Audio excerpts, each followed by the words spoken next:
So if you've never actually seen an OSSLT test, well, you're in luck. I'm going to give you a tour of the entire OSSLT test from April 2010. This is back when they released the entire test so that we could see all the questions. I think they don't release them all now because I suspect that they want to use the questions again sometime in the future. So here it is. Section 1 means this is the booklet that you'll have in its own little plastic wrap, and this will be for half of the morning. You'll be working on this section. So it starts out with a reading, and it's usually about that long. It might be slightly longer, might be slightly shorter, and then you have 5 multiple choice questions followed by a written answer, and this written answer always relates back to the reading, so you want to go back and forth and read all those. And then we have some good old grammar questions. So these are multiple choice again. When it's multiple choice writing, you're obviously not writing anything, but it's about writing. So where is the, is the comma in the right place, here or here? Those sorts of questions. And then this is a short writing test. These are pretty important. So it asks a question like this: what would be the ideal job for you? And this one, you don't use the reading, you just use your own experience, and you answer it using details from your own life and ideas. And they give you a rough note section here to plan out your answer. And this is the big part of the first booklet, is the news report. So it gives you the task here, gives you a little bit of rough space for your ideas of all the things you want to cover. And then here is the actual news report, where you write it. You've got your picture again, which is also over here. So your news report has to match the headline and the title there. They just give you 1 page, so you've got to write small and get as much details as you can in there. This one here is a bit of non-fiction writing. It's not a complete article, but it's a snippet essentially from a non-fiction book. And again, there's multiple choice questions, 6 of them here about the story, and then there is a summary question. And the newer questions that don't use the word summarize anymore, they may just ask you to give the main idea. And if you get the main idea and a detail that supports it, you've really, for something that short, it is basically a summary. And then that is the end of booklet 1. And then you have a break, and then you come back in and you sit down and you write booklet 2. And in this booklet you start out right with the series of paragraphs.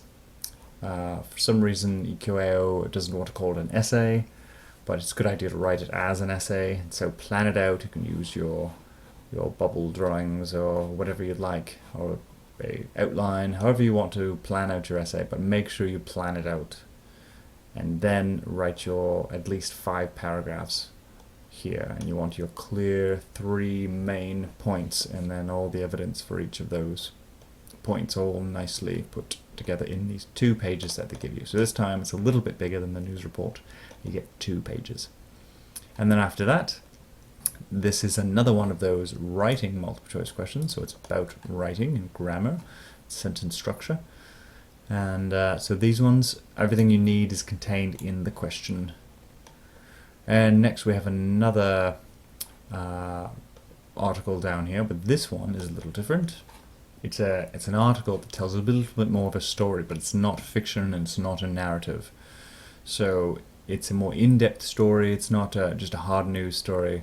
It's more like a special in-depth story about something that happened. So they may have reported this particular incident in the news right away, but then afterwards, later on, they learn more about what happened. And this was a diner that saved lives, and then so a news reporter who was there afterwards, he wrote all about the story, and that's this one.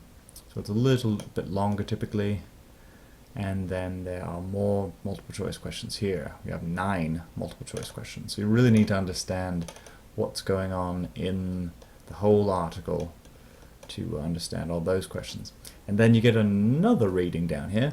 Now this one is the narrative reading. So this is characters talking.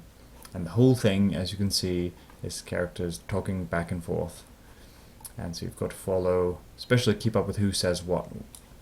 there's many times when it's not going to tell you who said the thing.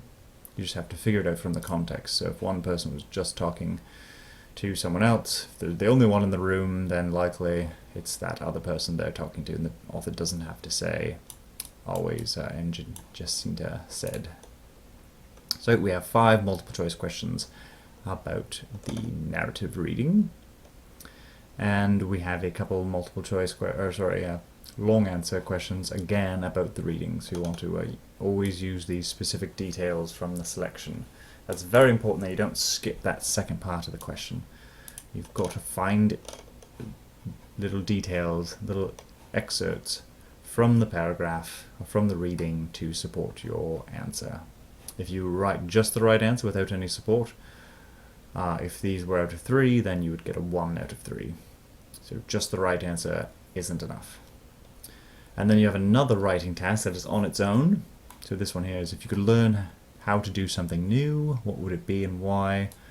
Again, just listing something isn't enough. You need to use specific details from your own life and interests. You can even make them up, but it doesn't matter. Just provide details and prove why you would want to do it.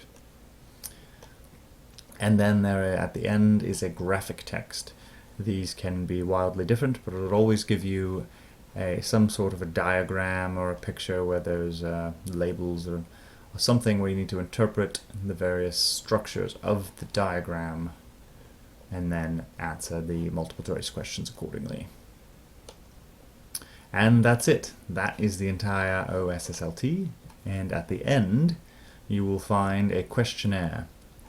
Now if you're cutting right to the end of the test and time is tight, you can do this after the time is expired. Don't use up your real OSSLT writing time to fill out the questionnaire, but I imagine the people running the test will still get you to do the test. It's very important for their just collection of data about students, really.